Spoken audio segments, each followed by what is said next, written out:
안녕하세요. 이번 PT를 통해 ANN에 대해 발표할 22학번 김찬영 한서희입니다. 저희 PT의 목차를 먼저 설명드리자면 저희가 ANN과 수질 등급 결정 과정을 주제로 선정하게 된 이유, 주제에 대한 설명, 그리고 이번 PT를 준비하면서 느꼈던 소감을 말씀드리면서 발표를 마치려고 합니다. 먼저 저희가 ANN을 주제로 선정하게 된 이유는 강의에서 가장 자세히 다뤘던 주제이면서 실생활과 가장 밀접하게 연관되어 있는 주제라는 생각이 들었으며 요즘 인공신경망 관련 기술들이 주목받고 있어 ANN을 주제로 준비하게 되었습니다.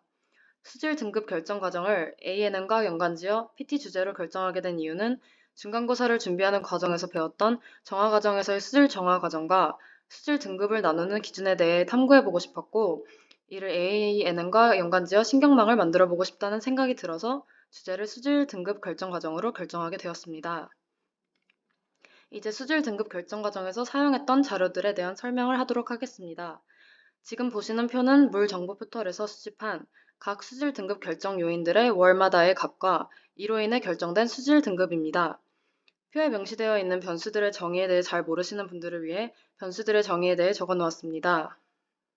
독립변수 중 BOD, COD, TOC는 많을수록 수질이 나쁘다고 판단되며 총 질소와 총 E는 영양염류를 증가시키는 요인으로 너무 양이 많아지게 되면 영양염류 과다로 물의 부영양화로 인해 오염을 야기할 수 있습니다.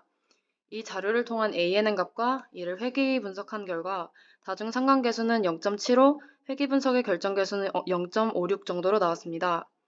ANN 결과를 보니 예측값과 실제값 간의 제곱 오차의 합인 SSQ는 1.3이 나왔고 모델의 예측값과 실제값의 차이인 RMSE는 0.25 정도로 나와 R제곱은 0.75로 도출되어 저희가 설계한 신경망 모델이 종속 변수의 변동의 75%를 설명할 수 있다고 볼 수 있었으며 회귀 분석의 결정계수를 통해 데이터의 56%가 회귀 모델로 설명될 수 있다는 것을 알게 되었습니다.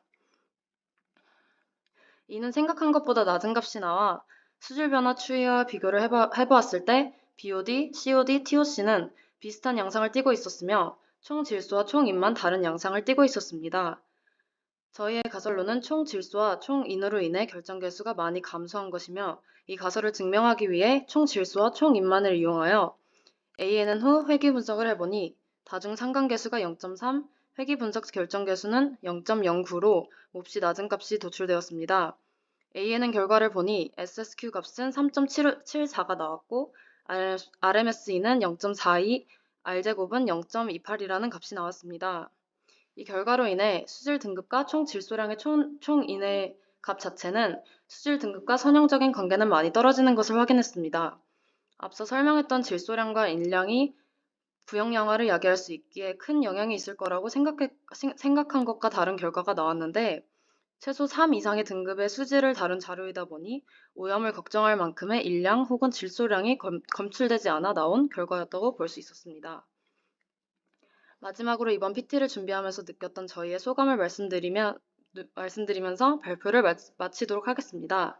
먼저 저희는 이번 PT를 준비하면서 지난번에 이해하기 힘들었던 신경망 모형 구축과 ANN 분석에 조금은 더 다가갈 수 있었던 시간이었던 것 같고 ANN 구축과 데이터를 찾아가는 과정은 비록 힘들었지만 한번 구축을 해두면 실생활에 정말 유용하게 사용 가능할 것 같다는 생각이 들었습니다.